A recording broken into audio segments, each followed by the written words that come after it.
तो दोस्तों एक बार मैं फिर से स्वागत करता हूं आप सभी लोगों का आपका अपने YouTube चैनल गुरुवर जी के में। जी हाँ, तो आज मैं फिर से हाजिर हूं आप लोगों के लिए लेकर एक नया चैप्टर। जी हाँ दोस्तों, जिसका नाम है हमारा देश यानी कि भारत। यह चैप्टर 7 है NCERT के क्लास 6 के ज्योग्राफी का चैप्टर 7। जी हाँ दोस्तों, इसमें हम बात करने वाले हैं भारत के बारे में और भारत के विभिन्न पहलुओं के बारे में इस अध्याय के अंतर्गत हम चर्चा करेंगे।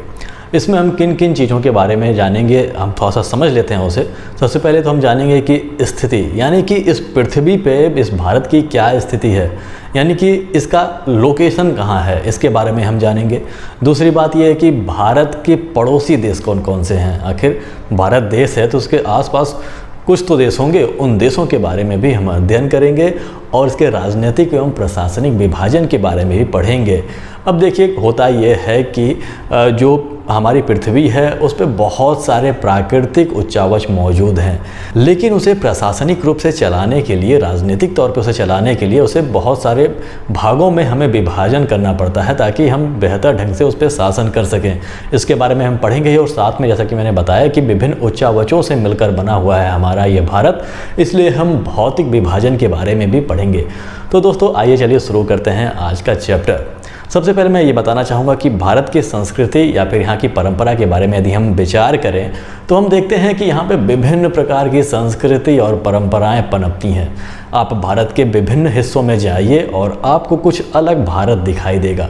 यहाँ यानी कि वहाँ के लोगों का रहन सहन, चाल ढाल या फिर वहाँ के पहनावे जिस प्रकार के होते हैं, कैसे वो खाना खाते हैं या फिर उनका रहन सहन कितना अलग होता है। और सबसे बड़ी बात यह है कि चूंकि भारत में उच्चावच अलग अलग तरीके के हैं, यहाँ भारत में लगभग सभी प्रकार के उच्चावच मौजूद हैं, चाहे वह पहाड़ी क्षेत्र हो, चाहे वह पठारी क्षेत्र हो, चाहे वह नदी का किनारा हो, चाहे वह समुद्र का किनारा हो या फिर वह द्वीप हो, यहाँ पे सब कुछ मौजूद है। अब चूंकि यहाँ पे पारिस्थितिकी तंत्र अलग अलग होती है, इसलिए मानव जाति का भी जीवन यहाँ पे अलग अलग देखने को मिलता है। उनके पहनावे में भी अलग, जैसे कहीं कहीं साड़ी, कहीं सूट, तो कहीं मर्दों के जो कपड़े होते हैं वह अलग अलग ढंग से पहने जाते हैं। आखिर ये है क्यों? ये है इसीलिए क्योंकि वहाँ की जो प्रकृति है, वहाँ की जो बनावट है वह भी अलग अलग है। चलिए दोस्तों, हम बात करते हैं। सबसे पहले तो यदि हम इसके क्षेत्रफल के बारे में बात करें, भारत के क्षेत्रफल को देखें तो यह लगभग 32.8 लाख वर्ग किलोमीटर में फैला हुआ है। जी हाँ दोस्तों, 32.8 लाख वर्ग किलोमीटर, यह एक बड़ा क्षेत्रफल है। आप लोग को पता होगा कि पूरी पृथ्वी की बात करें तो हमारा जो देश है वो क्षेत्रफल की दृष्टि से 7वें नंबर पे आता है। चलिए बात करते हैं हम इसके विस्तार की। यदि हम बात करें जम्मू कश्मीर से कन्याकुमारी तक इसके विस्तार की, यानी कि कितने किलोमीटर में यह फैला हुआ है, तो यह लगभग 3200 किलोमीटर में फैला हुआ है दोस्तों। यदि हम बात करें गुजरात के कच्छ से लेकर हम बात करें यदि अरुणाचल प्रदेश तक, यानी कि पश्चिम से पूरब की ओर, तो इसका जो विस्तार है वह लगभग 2900 किलोमीटर हमें दिखाई देता है। यह लगभग में है और लगभग में याद करना ज़्यादा आसान होता है, इसलिए मैं आप लोगों को लगभग में ही बता रहा हूँ। तो आइए हम जान लेते हैं कि अब इसकी स्थिति क्या है। यानी कि पृथ्वी पे हर देश की एक अपनी अपनी स्थिति होती है। आप लोगों को पता है कि हमारे पृथ्वी को 2 रेखाओं में बांट दिया गया है। एक देशांतर रेखाएं होती हैं जो लंबवत होती हैं रेखाएं, और एक अक्षांशीय रेखाएं होती हैं। इसके बारे में हम पढ़ेंगे कि आखिर देशांतरीय और अक्षांशीय रेखाओं के आधार पर हमारी जो भारत है उसको किस प्रकार से बांटा गया है, यानी कि किन रेखाओं के बीच में मौजूद हैं दोस्तों। सबसे पहले हम बात करते हैं दक्षिण से उत्तर की ओर। दक्षिण का मतलब हुआ जो कन्याकुमारी का क्षेत्र है, वहाँ का जो अंतिम छोर है, और जो जम्मू कश्मीर का अंतिम छोर है, उसके बीच का जो हमारा देशांतरीय विस्तार है, देशांतरीय नहीं, मुख्य रूप से अक्षांशीय विस्तार है, वह कितना है। क्योंकि आप लोग को पता है जो ऐसे काटती हैं जो रेखाएं वो अक्षांशीय होती हैं और जो लंबवत काटती हैं वो देशांतरीय होती हैं दोस्तों। तो यदि हम बात करें इसके अक्षांशीय विस्तार की, तो दक्षिण भारत के सबसे अंतिम छोर से जो अक्षांशीय रेखा गुजरती है वो जो है वो 8 डिग्री 4 मिनट उत्तर है, और जो सबसे अंत में यदि हम देखें यानी कि जम्मू कश्मीर का जो आखिरी छोर है वहाँ पे जो मुख्य रूप से अक्षांशीय रेखा गुजरती है वह 37 डिग्री 6 मिनट है। जी हाँ दोस्तों, उत्तर है, यानी कि 8 डिग्री 4 मिनट से लेकर 37 डिग्री 6 मिनट उत्तर तक है। अब यहाँ पे उत्तर इसलिए लगा हुआ है क्योंकि हमारा भारत भी तो उत्तरी गोलार्ध में है। यदि यह दक्षिणी गोलार्ध में होता तो वहाँ पर हम दक्षिण का प्रयोग करते हैं। यदि हम बात करें इसके लंबवत रेखाओं की, यानी कि जो देशांतरीय रेखाएँ होती हैं जिसके आधार पर समय भी निर्धारित किया जाता है, तो यदि हम बात करें कच्छ से लेकर हम बात करें अरुणाचल प्रदेश तक, यानी कि पश्चिम से लेकर पूरब तक, तो इसका जो देशांतरीय विस्तार है वह मुख्य रूप से 68 डिग्री 7 मिनट पूरब से लेकर 97 डिग्री 25 मिनट पूरब तक है। अब आप देखेंगे कि इसके बीच में बहुत सारा गैप है, लगभग 29 डिग्री का फ़र्क आ रहा है। यानी हम यदि देशांतरीय रेखाओं के बारे में बात करें तो इसमें जो गैप आ रहा है वो लगभग 29 डिग्री का है, यानी कि 29 डिग्री कवर किए हुआ है हमारा भारत। अब इतना बड़ा क्षेत्र कवर करने के नाते यहाँ पे समय में भी तो समस्या आएगा ही, जैसा कि हमने पहले चैप्टर में पढ़ लिया है। पहले के चैप्टर यदि आपने नहीं पढ़े हैं तो जाके पढ़िए, ताकि यह वाला चैप्टर और बेहतर समझ में आ पाए, क्योंकि बहुत सारे सिद्धांत और नियम कानून हम पहले ही चैप्टर में पढ़ चुके हैं। तो आगे पढ़ने का मज़ा और ज़्यादा बढ़ जाता है, क्योंकि हमें चीज़ें आसानी से समझ में आती हैं। तो आप लोग को पता होगा कि जो 1 डिग्री का अंतर होता है, जो देशांतरीय रेखाओं का 1 डिग्री का अंतर होता है, वह 4 मिनट के बराबर होता है। और यहाँ पे लगभग 30 डिग्री का अंतर है, लगभग 29 से 30 डिग्री का अंतर है। इसका मतलब ये हुआ कि लगभग 2 घंटे का फ़र्क उत्पन्न हो जा रहा है। जी हाँ दोस्तों, समय में 2 घंटे का फ़र्क उत्पन्न हो जाता है इससे। अब इससे होता ये है कि अब चूँकि सूरज पूरब की ओर पहले निकलता है और पश्चिम की ओर बढ़ता है, क्योंकि हमारे पृथ्वी जो घूमती है वह मुख्य रूप से पश्चिम से पूरब की ओर घूमती है। तो सूर्य उदय जो होता है वह पृथ्वी के जो पूरब दिशा है वहाँ पे पहले होता है, फिर वह धीरे धीरे पश्चिम की ओर आगे बढ़ता रहता है। अब पूरब में चूँकि हमारा अरुणाचल प्रदेश आता है, यहाँ पे सबसे पहले जो सूर्य की रोशनी है भारत पे सबसे पहले सुबह सुबह पड़ती है। और गुजरात की बात करें तो 2 घंटे बाद पड़ती है। जी हाँ दोस्तों, दोनों में 2 घंटे का फ़र्क आ जाता है। अब इन चीज़ से निपटने के लिए, अब चूँकि भाई अब मान लीजिए अरुणाचल प्रदेश में सूर्य उदय 5 बजे सुबह हो रहा है, तो ये मान के चलिए कि गुजरात में सूर्य उदय 7 बजे होगा, 7 बजे वहाँ पे दिन निकलेगा। तो अब इसे कैसे मैनेज किया जाए? अब ऐसा तो हो नहीं सकता है कि एक देश पे प्रत्येक देशांतर पे समय निर्धारित कर दिया कि भाई जो वहाँ का जो वास्तविक है समय वही माना जाएगा। अब इससे ये होगा कि जो ऑफिस होते हैं उसे भी खुलने में बहुत सारी समस्याएं हो जाएंगी। रेलवे किस प्रकार से चलेगा, वहाँ पे कोई और समय होगा और उस छोर पे पश्चिमी छोर पे कुछ और समय होगा, पूर्वी छोर पे कुछ और समय होगा, तो कई सारी समस्याएँ आ जाती।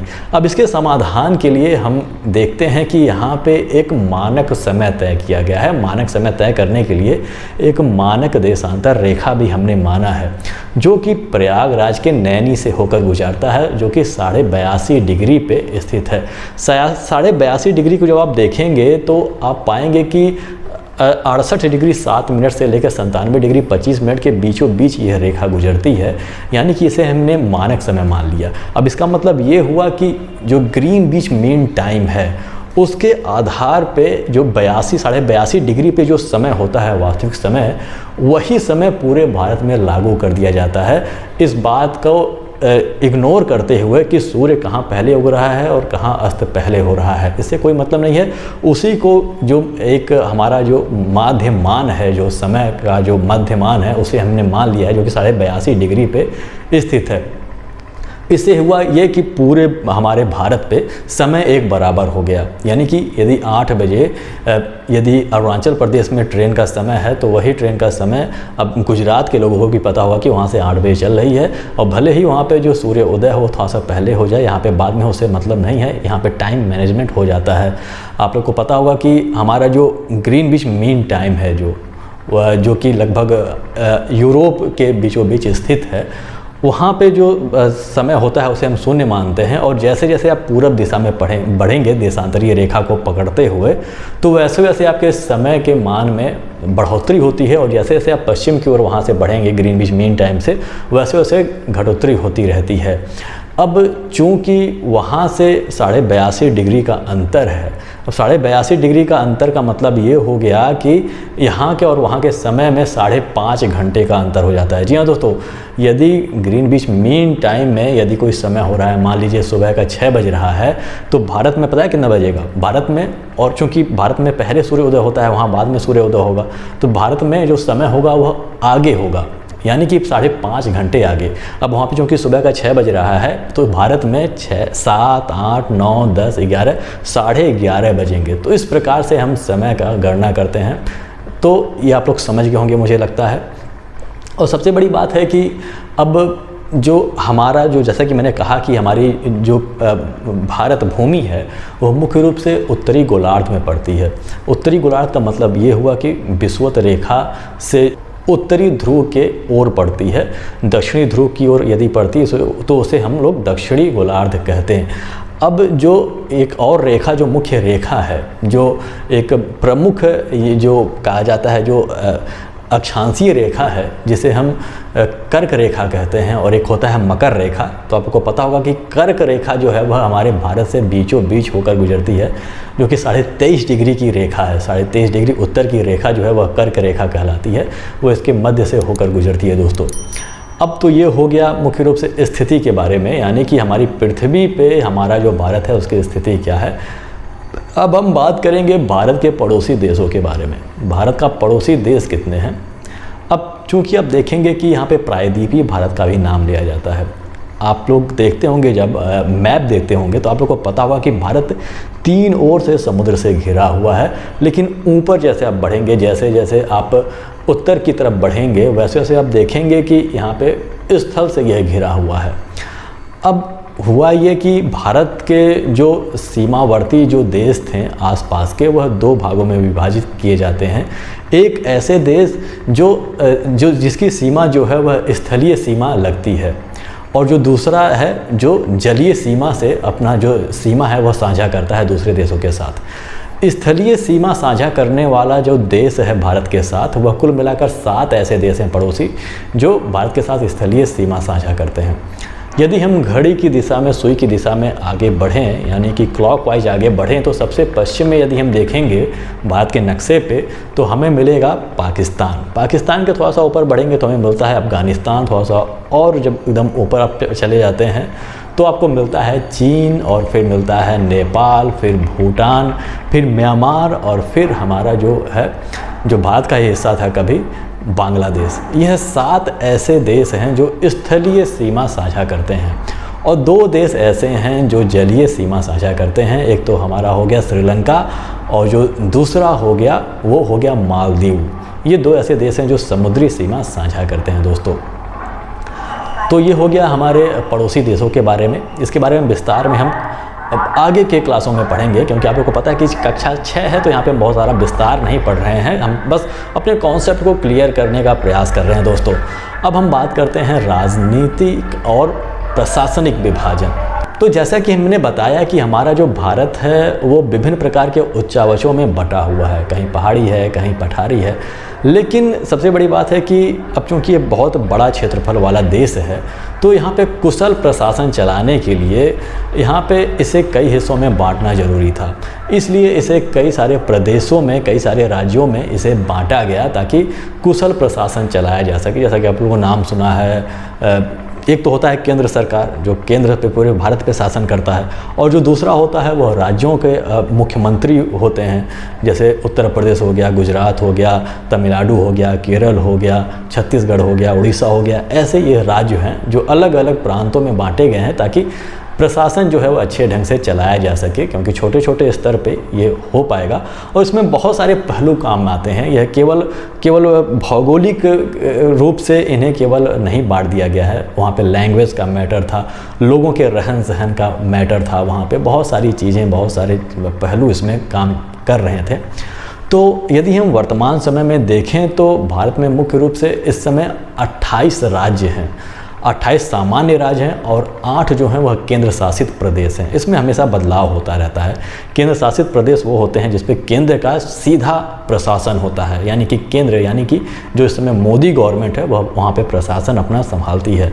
सामान्य राज्य जो होते हैं उस पर अपने मुख्यमंत्री होते हैं, जो अपने मंत्रियों के सहायता से उस प्रदेश को चलाने का कार्य करते हैं दोस्तों। तो वर्तमान समय में 28 राज्य और 8 केंद्र शासित प्रदेश हैं। ये हमेशा बदलता रहता है। आप लोगों ने, यदि बहुत हम पीछे ना जाएं, इसके थोड़ा सा इतिहास के बारे में समझ लेते हैं कि इसका बदलाव किस प्रकार से हुआ। वर्तमान में 28 राज्य और 8 केंद्र शासित प्रदेश कैसे बने, इसके बारे में थोड़ा सा हम जानकारी रखते हैं, तो बस छोटा सा जानकारी। तो सबसे पहले यदि हम बात करें मोदी गवर्नमेंट की, आपको पता होगा 2014 में हमारी जो मोदी सरकार थी उसका यहाँ पे शासन स्थापित होता है भारत में।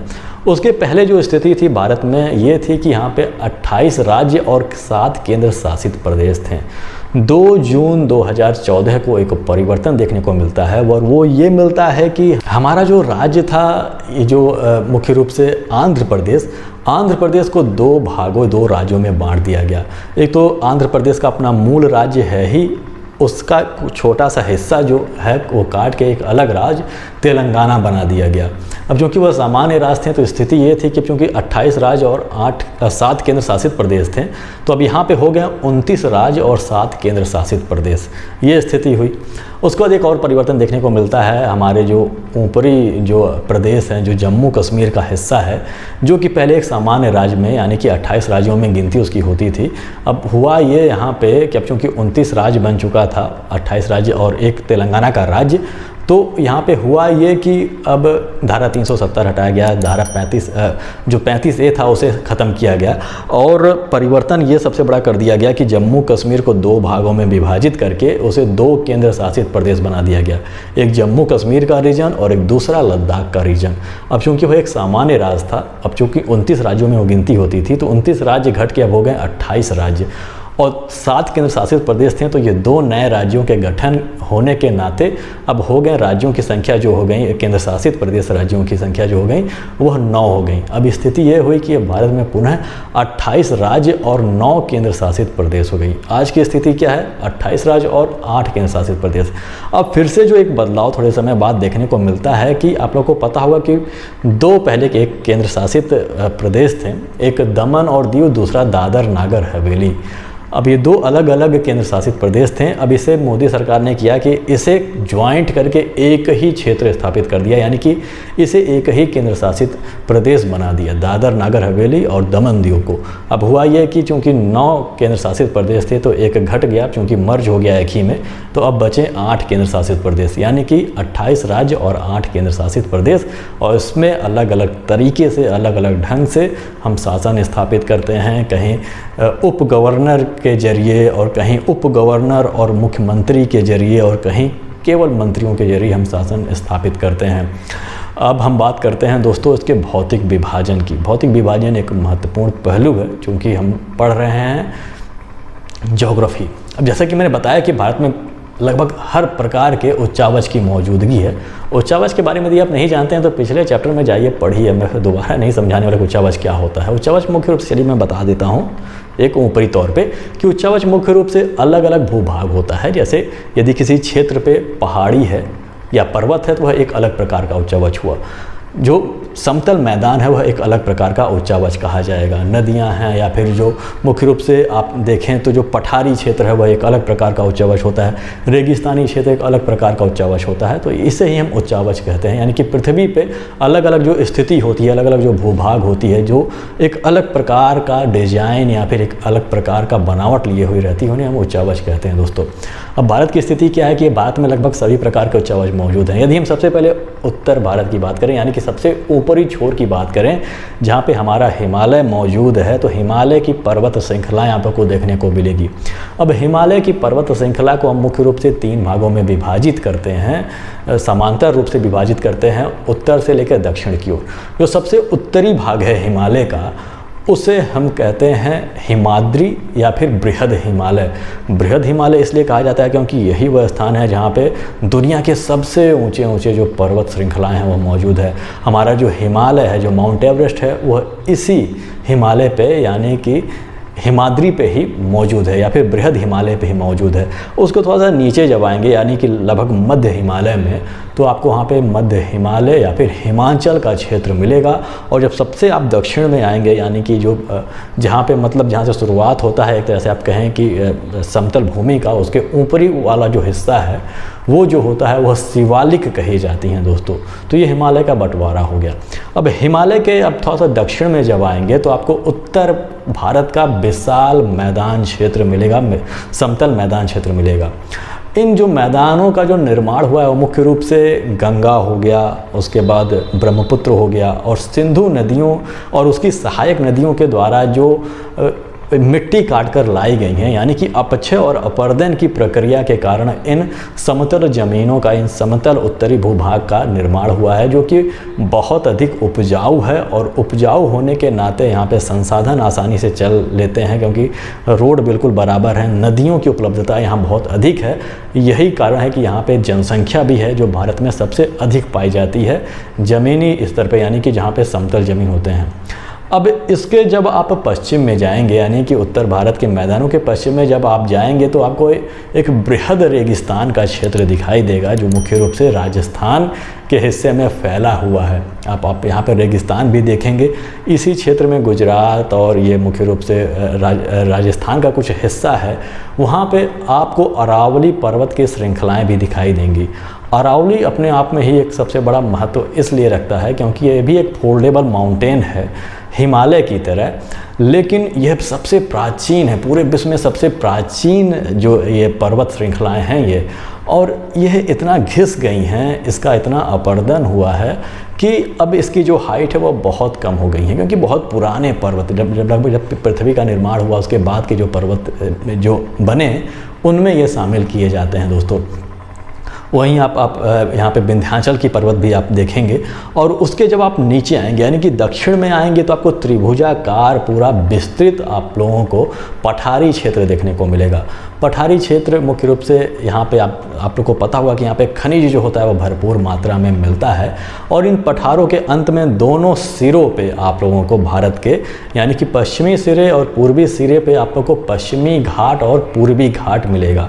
पश्चिमी घाट को हम लोग सह्याद्री पर्वत श्रेणियों के नाम से भी जानते हैं, यानी कि यहाँ की जो पहाड़ियाँ हैं उन्हें हम सह्याद्री के नाम से भी जानते हैं। और जो पश्चिमी घाट है उसका जो विस्तार है वह एक समान है, यानी कि वो कहीं भी टूटा फूटा नहीं है। पूर्वी घाट जो है वो थोड़ा बहुत कहीं कहीं आप लोग को गैप दिखाई देगा, बीच बीच में वह कहीं कहीं टूटा हुआ है, कहीं कहीं समतल भूमि आ जाती है। और फिर इसका जो विस्तार है वह पूरा नीचे तक जाता है, पूरे नीचे जो श्रीलंका का हिस्सा है वहाँ तक जाके वो आपस में जुड़ जाता है, यानी कि पूर्वी घाट पश्चिमी घाट, इस प्रकार से इसका विस्तार है। और उसके बाद में जब आप देखेंगे तो दोनों तरफ पूर्वी घाट के और अधिक पूर्व में और पश्चिमी घाट के और अधिक पश्चिम में आप लोगों को एक विस्तृत जो है वह मैदानी क्षेत्र, यानी कि समुद्र के किनारे का मैदानी क्षेत्र आप लोग को दिखाई देगा दोस्तों।